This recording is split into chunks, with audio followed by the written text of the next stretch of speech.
Olá, eu sou o Luiz Otávio Siqueira do canal Fisiologia 3D e sejam bem-vindos ao vídeo de seleção clonal. Seleção clonal. Quando um antígeno está presente no organismo, pode ocorrer que há múltiplas cópias dele distribuídas tanto nos tecidos quanto também nos fluidos corpóreos. Isso faz com que as numerosas cópias de antígenos superem o baixo número de linfócitos T auxiliares, linfócitos T citotóxicos e também de linfócitos B. Como agora a gente pode corrigir esse desequilíbrio? Isto é feito uma vez que a presença de antígenos estimula a produção dos linfócitos.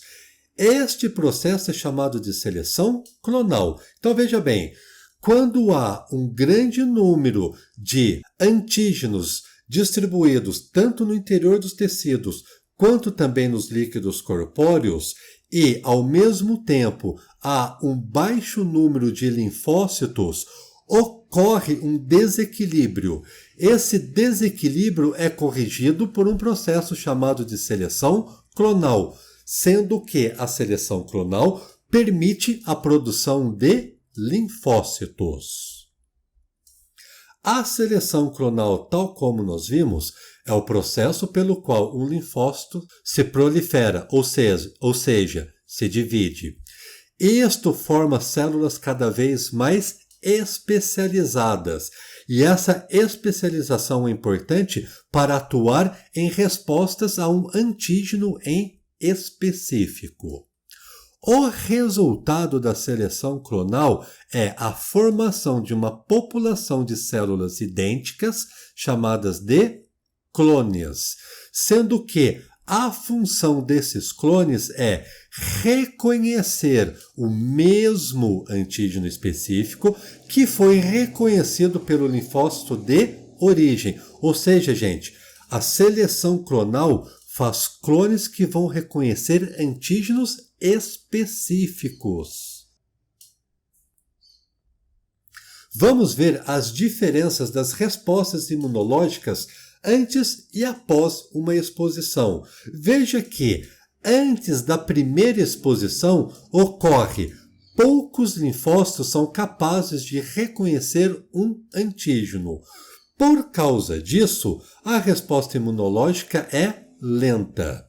Já após a primeira exposição a um antígeno, ocorre que milhares de linfócitos são capazes de reconhecer um antígeno.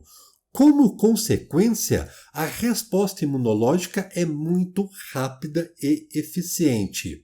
E por que está ocorrendo esta diferença entre a resposta imunológica lenta e a resposta imunológica rápida em função da exposição dos antígenos? Isso ocorreu porque, após a exposição a um antígeno, ocorreu aquele processo que nós chamamos de seleção clonal.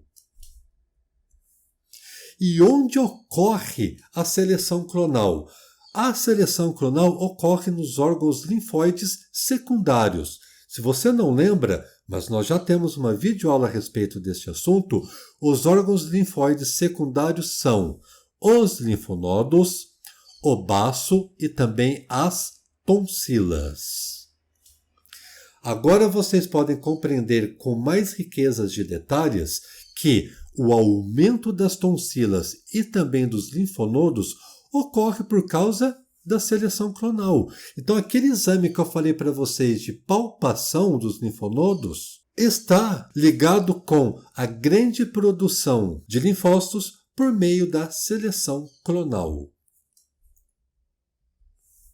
E quais são os tipos de linfócitos formados pela seleção clonal? A seleção clonal forma tanto células efetoras quanto também células de memória, sendo que as células efetoras são aquelas que vão desencadear uma resposta imunológica. Já as células de memória, por sua vez, veja só, elas não atuam diretamente na resposta imunológica, mas esta célula é extremamente importante para o bom funcionamento do sistema imunológico.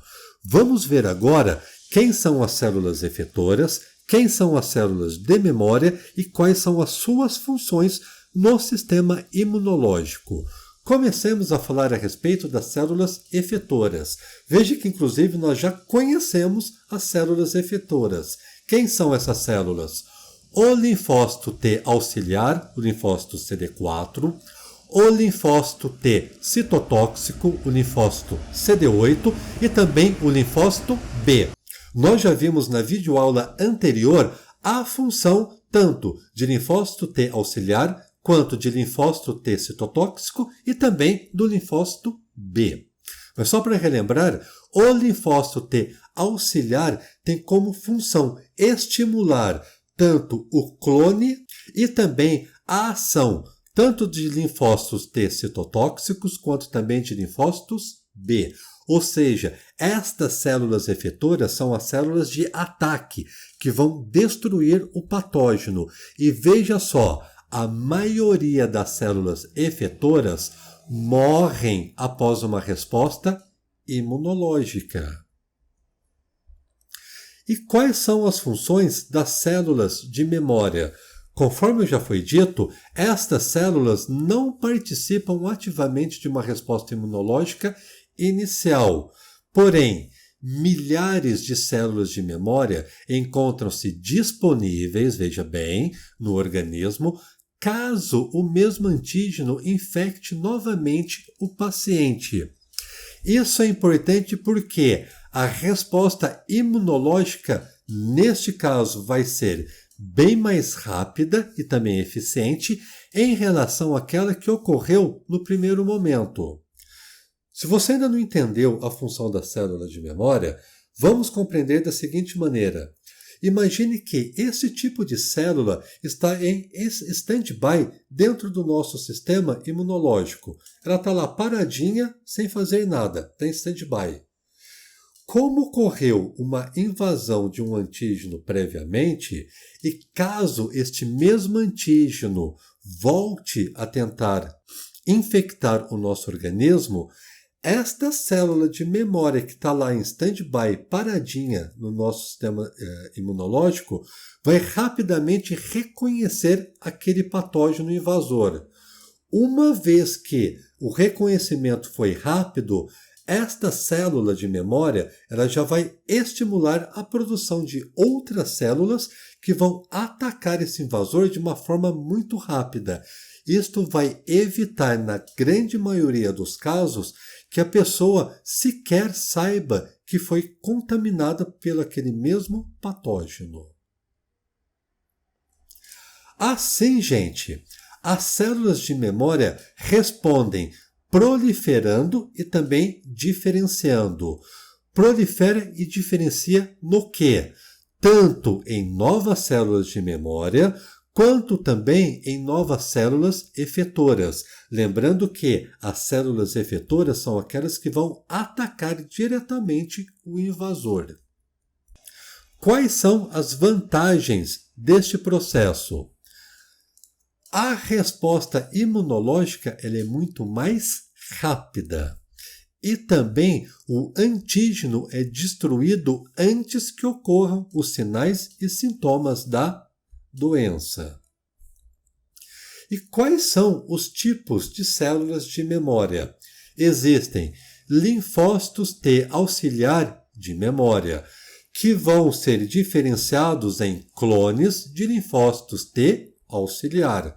Também há linfócitos T citotóxico de memória, que obviamente vão ser diferenciados em clones de linfócitos T citotóxico.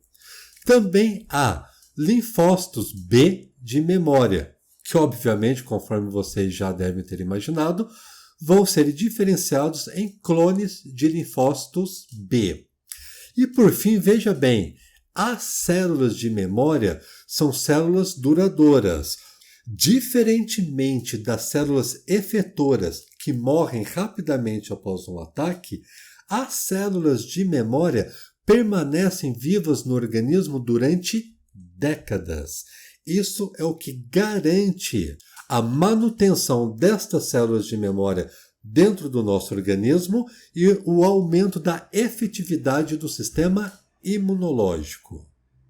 Pessoal, era isso que eu gostaria de falar para vocês nesse vídeo. Espero que vocês tenham gostado e que essas informações tenham contribuído de alguma maneira com a sua formação. Muito obrigado por assistir o meu vídeo e até o próximo.